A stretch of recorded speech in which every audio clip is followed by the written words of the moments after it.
volunteered to do whatever was needed to get it into shape. "Gotta have everything spick and span," she told him. When they entered the large courtroom, David took a quick glance around. "Looks pretty clean already." Dorothy shook her head and fixed him with a disapproving stare. David responded with a smile. "I'll go get the mop and pail. You know where the utility room is on this floor?" "Sure do," he told her, then headed down the hall and found the supply closet. He entered the small space, switched on the light, and pulled the door closed behind him. Attaching a hose to the faucet, he began to fill the large bucket that sat on wheels beside the sink. Then he moved aside some boxes on the metal shelves to the right until he found what he was looking for. 2 days before, there had been a scheduled delivery of cleaning fluids and compounds. Secreted within those boxes were the deadly materials he was seeking. Plastic explosives that had been molded so they could be hidden inside a drum of floor wax. 2 bottles disguised as glass cleaner, each containing a different colorless liquid which, when combined, formed a highly flammable explosive.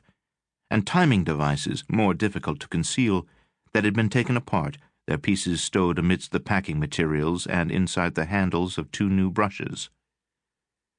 David carefully placed the 2 clear bottles inside the large bucket, where they all but disappeared from view under the water. He placed the packets of C4 explosives in the roomy back pockets of his coveralls. Then he began assembling the detonators. He was concentrating on the components of these timing devices, with the water still running, so he did not hear the door open behind him. "What's taking you so—" Dorothy began, but then stopped as she watched him at work on the small counter. "What the hell are those?" David's plan was to convince the old lady to leave him in the courtroom, promising her that he would scrub the floors until they shined. He had no interest in killing her, since that would just create an unneeded complication. Just 10 minutes alone was all he needed to accomplish what he had come there to do. After that, he would finish the shift with her, and they could walk out of the building together. That was no longer an option. When he turned to face her, the look in his eyes instantly told her all she needed to know. She made a move to back away and began to cry out, but he was too fast and too strong. He leapt at her with a feline quickness, giving her shoulders a violent twist so he could grab her throat from behind, his muscular arm immediately beginning to choke the breath out of her. Dorothy responded on instinct, the absolute wrong countermeasure. Instead of reaching back and trying to claw at his eyes, or punching down towards his groin, or even stamping her heel onto his foot, she reflexively reached up with both hands in an attempt to free herself from his grasp. She had no chance against his brute strength.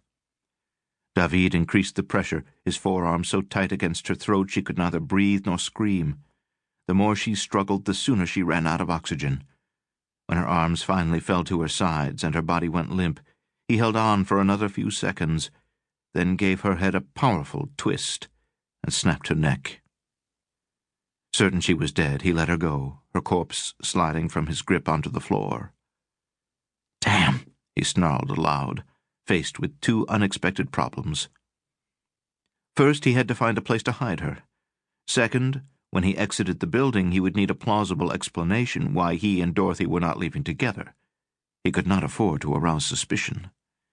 He shook his head. He would worry about his departure later. Right now, he had to attend to the issue at hand, finding a place for her body. He turned off the water and threw a large rag over the detonators. He leaned down, took Dorothy under the arms, jerked her up and slung her over his right shoulder like a large sack of potatoes. Then he carried her across the hall. The judicial ceremony would be in full swing by 11 the next morning. Wherever he put her, David had to be sure her corpse was not discovered before then. Using the passkey hanging from Dorothy's apron, he entered the warren of offices opposite the courtroom entrance. He moved swiftly, even under the weight of Dorothy's inert form. He knew the other members of the cleaning crew were unlikely to venture into this part of the building, but there was always the chance one of the marshals might decide to come by on patrol, especially since they had never seen him before. He had to act fast. He looked behind various large desks and tall cabinets, then spotted a storage closet toward the rear of the file rooms. He opened it and found dozens of dusty old boxes piled high. To keep listening to this audiobook, I've left you a link in the description so you can do it, at no cost thanks to Audible's 30-day free trial.